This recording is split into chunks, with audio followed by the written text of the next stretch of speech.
So today is day 5 of the 30 days of purposeful learning, and today I'm doing it in colour because it's a little outside my comfort zone when black and white has become I'm kind of getting used to it. And somehow black and white, I started in black and white because it felt safer and less exposed. So yeah, here I am stepping outside my comfort zone.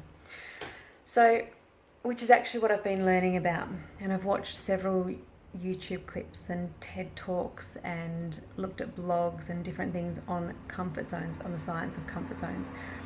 And we've all seen those pictorials where you've got a comfort zone here, and this is where the magic happens. Like there's those two bubbles.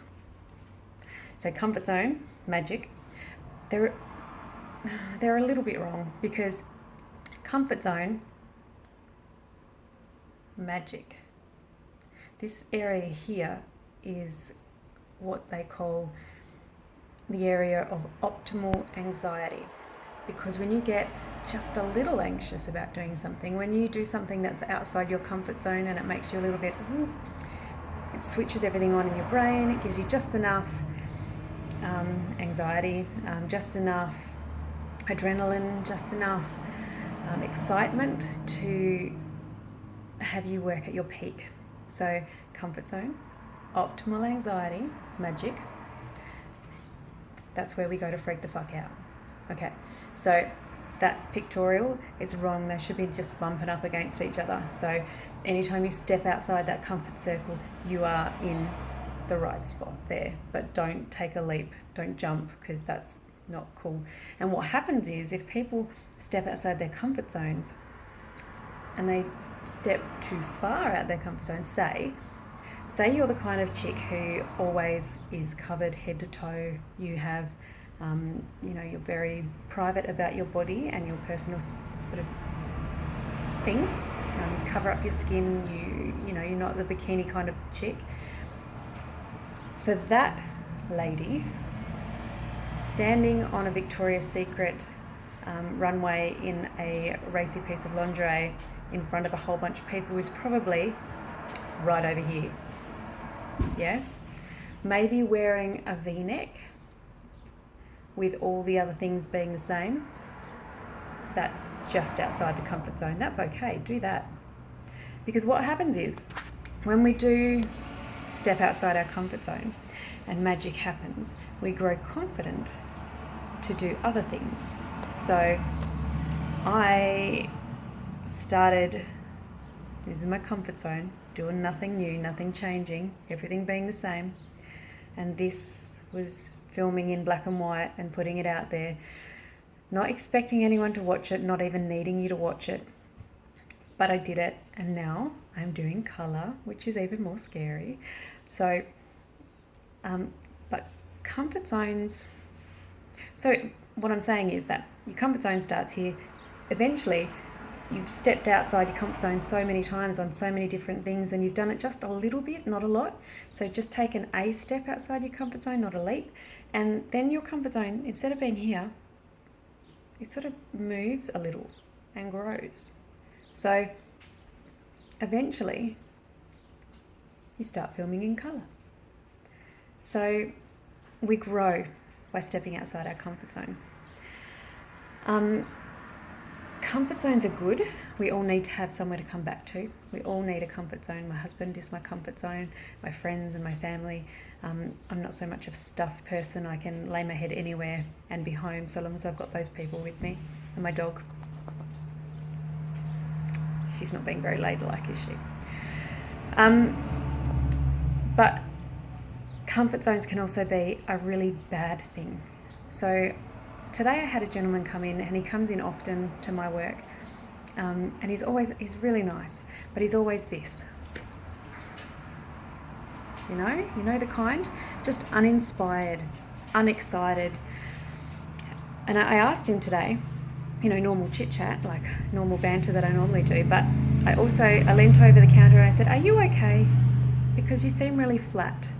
And he basically told me he hates his job. He works his 9 to 5. He cannot wait. He's getting ready for work, thinking about how shit it's going to be, goes to work, has a shit day, finishes work, can't wait to that point, goes home, has a beer. All week he's waiting for Friday at 5 o'clock.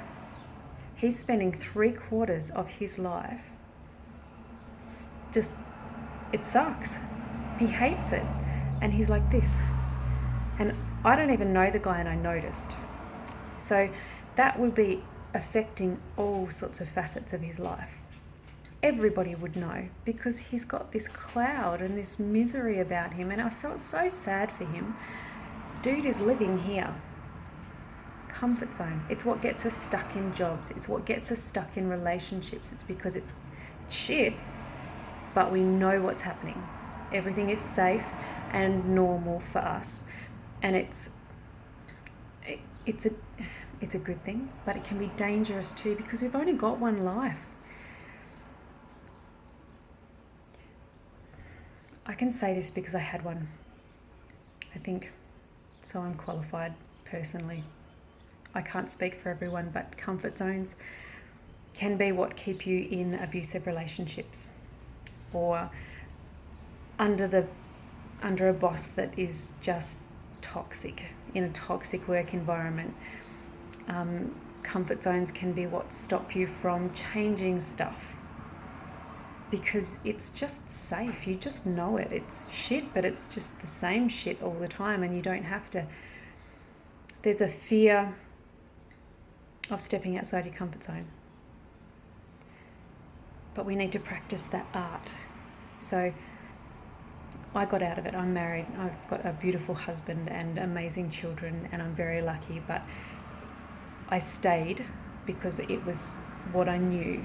I was in my comfort zone. It sucked, but I was in my comfort zone. And to not know what was just outside of there, what would happen if I stepped out of it, that was more frightening than just staying there. Until. So we all need to find our until. This guy, he's only my age. I'm 7 million, or nearly 38.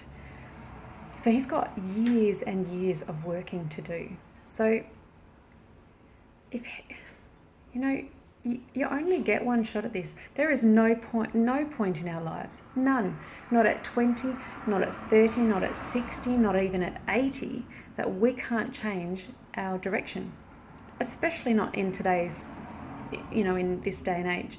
There are so many ways it's probably too late to be an astronaut. Let's be honest. Like, there's a line, but we've got all this technology, we've got all of these resources, we've got all of these that probably wasn't 60. We've got all of these things at our fingertips. We can learn something new at any point. We can educate ourselves in another direction. We can find something that sets our soul on fire and pursue it.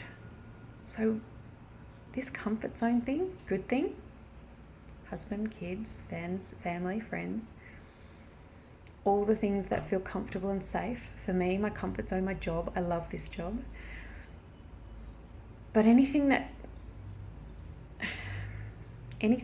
like, if you've got a job and you don't love it, step outside your comfort zone. Come on, give something else a crack. And you don't have to quit your job. Just look into something else. Look inside you and find what it is that excites you, and see how you can make that a career or a sideline income, or even do enough of it around that job that sucks that you get your light back. That took a different turn. Sorry. I was really, really sad for that guy. But comfort zones, step outside them. It is cool. I'm really enjoying, this is still frightening, okay? There's probably about 20 stuffed up, I nearly saw, stuffed up clips that I need to delete off my phone, because I am not very good at it yet. And ones I've posted that I probably should have deleted as well. But anyway, but the actual learning, I'm doing so much learning. You're only hearing some of it, but I'm finding that I'm looking everywhere for something new to learn. So I've stepped outside my comfort zone, and it's benefiting my brain, and generally I'm excited to see what I'm going to learn today. So I stepped out of my comfort zone. I have a lot more days left to do, but I'm enjoying it. And I'm saying to you, step outside your comfort zone. What is it that is just outside that you've never done, that you've always wanted to? Do it. Life is short.